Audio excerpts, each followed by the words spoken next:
সোনা সোনা সোনা, লোকে বলে সোনা, সোনা নয় তত খাঁটি, বলো যত খাঁটি তার চেয়ে খাঁটি বাংলাদেশের মাটি রে আমার, বাংলাদেশের মাটি, আমার জন্মভূমির মাটি।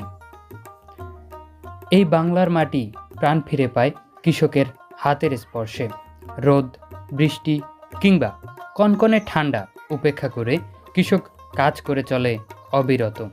যেমন এখন চলছে পটুয়াখালীর কাঁচা সোনা খ্যাত তরমুজ চাষের মহাযজ্ঞ। আসসালামু আলাইকুম, কি অবস্থা সবার? সবাই কেমন আছেন?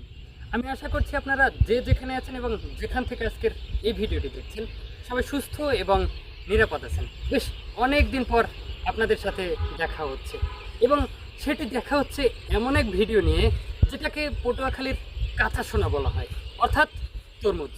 আপনারা সবাই জানেন বাংলাদেশের মোস্ট অফ দ্য তরমুজের চাষ হয় পটুয়াখালীতে। আজকে আমি সেই জায়গায় রয়েছি। এই জায়গায় আমার পাশে দেখা যাচ্ছে বিস্তীর্ণ এক মাঠ, যেখানে বিশাল কর্মযজ্ঞ চলছে তরমুজ চাষের।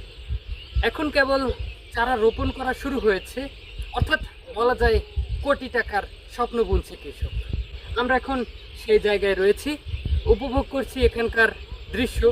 যদিও বললাম যে উপভোগ করছি, আসলে এই জায়গাটা খুবই কষ্টসাধ্য।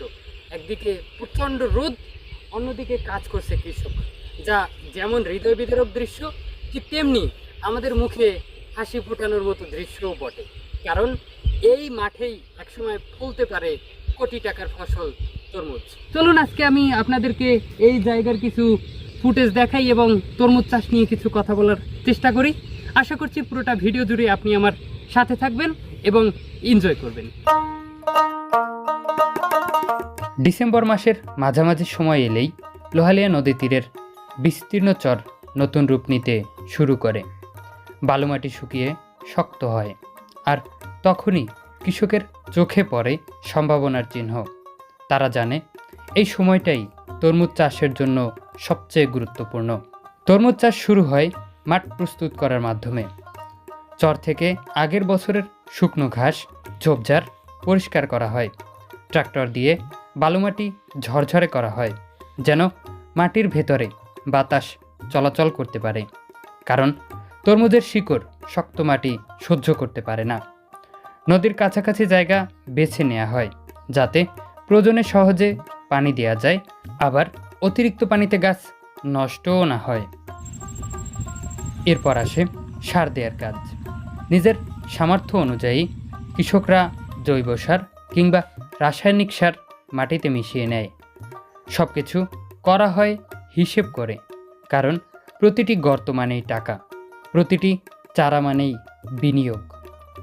নির্দিষ্ট দূরত্ব রেখে গর্ত করা হয়, যাতে বড় হয়ে তরমুজগুলো পর্যাপ্ত জায়গা পায়। সবচেয়ে সংবেদনশীল মুহূর্ত আসে চারা লাগানোর সময়। নির্দিষ্ট বেডে উৎপাদিত কচি তরমুজের চারা খুব সাবধানে মাটিতে বসানো হয়। চারা ভাঙা যাবে না, শিকড় উল্টে যাবে না। এই ভয়ে কৃষকের হাত কাঁপে না, কিন্তু মন কাঁপে। কারণ এই চারার উপর নির্ভর করে কয়েক মাসের ভবিষ্যৎ। চারা লাগানো শেষ, এবার শুরু অপেক্ষা।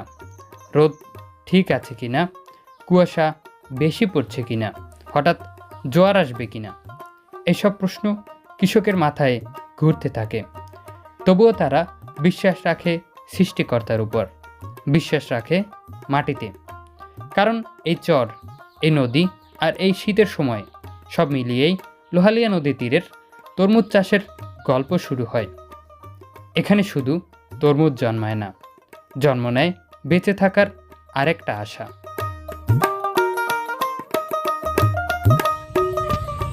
দর্শক, এই ছিল আমার তরমুজ নিয়ে ডকুমেন্টারি সিরিজের প্রথম ডকুমেন্টারি।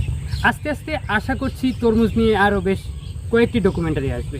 তবে আজকের এই ডকুমেন্টারিতে আমি আপনাদেরকে যেগুলো দেখানোর চেষ্টা করেছি, আশা করছি সেগুলো আপনাদের কাছে ভালোই লেগেছে। আপনাদের সাথে আবার দেখা হচ্ছে নতুন কোনো জায়গায়, নতুন কোনো ভিডিওতে।